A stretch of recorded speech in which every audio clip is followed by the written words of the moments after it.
So sorry, Eyal. It's just beyond words. This trauma that you're going through, that so many thousands of families in Israel like you are going through.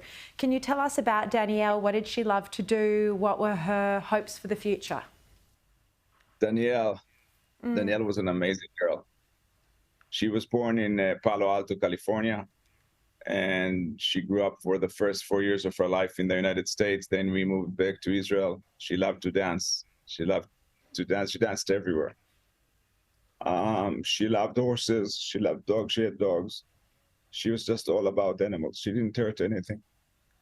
She started to do photography with her mother. Her mother is like a very good photographer here, an amateur photographer, but very busy with that. So she went to multiple trips with Ella, with her mom, for photography. She, in the army, was a shooting instructor, and she was like training infantry special units in shooting. That's how she met Noam. Noam was in Givati, one of the special forces, infantry special forces here. They met while she was training his team. And then they got together and stayed together for about 6 years, living the life they wanted. And then on Friday went to celebrate, peace, freedom, and love, and were murdered. Eyal, I mean, you talk about Hamas, you call them creatures. They are worse than ISIS. What they've done is more barbaric to babies, to children, to women, to your daughter, Danielle. Look, you personally have a strong business record of bringing Jews and Palestinians together. Obviously, Hamas is a terror organisation, but has all of this, has what's unfolded on October 7 changed your worldview in any way? No, it did not. So first, we need to differentiate.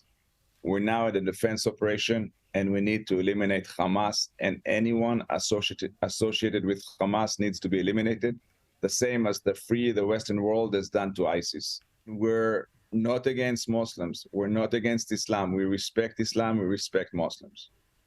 But extreme organizations like Hamas, like Islamic Jihad, should be eliminated. And at the same time, and after we do this, we continue to reach out for peace. We want to stop killing each other. We want to be able to live next to each other in a synergetic way, and it could be an amazing life for both people in two countries. And our hand is always reaching out to find a partner. I've worked for more than 2 decades to find Palestinian partners to work with me on peace. I've had design centers in Rawabi, Hebron, and Nablus, and also in Gaza. I've donated and raised more than $360,000 for a hospital in Gaza. And I've done a peace initiative in the last two years.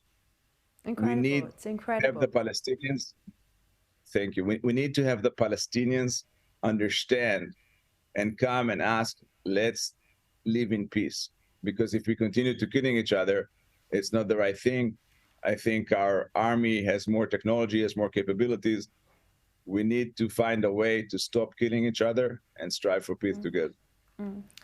Look, just finally, Eyal, I mean, what happened to Danielle, Noam, and 1,400 other Israelis on October 7 is the most brutal, tragic thing that could ever happen to any humans. And yet what we're seeing in the Western world are massive protests in support of Palestinians. These protesters aren't condemning the Hamas terror attacks at all. They're protesting against Israel. I'm sure you've seen the images globally, including here in Australia. What do you make of them? First, I think that they're doing better work in propaganda, in explaining and stuff like this. But I think when people look down and understand really what happened in October 7, I'm talking about my personal story, but there's 1,400 people that were murdered during that morning, that day, and that afternoon. The people that came in, or the creatures that came in, did awful things in many places, just unbelievable, inhuman things. They raped, they burned, they cut open, they beheaded, they've burned alive, they've done awful things to people. This is something that you cannot even describe. And there's multiple videos. And this is why the international world should understand they should support Israel to complete this operation. And after this, help us strive for peace. Eyal, thank you so much for your courage and sitting here and talking to us this evening. I can't even imagine how difficult that must be for you. And I'm so deeply sorry for everything that you and fellow Israeli citizens are going through. Thank you very much. We'll be okay. We'll win this war, and we'll be striving again.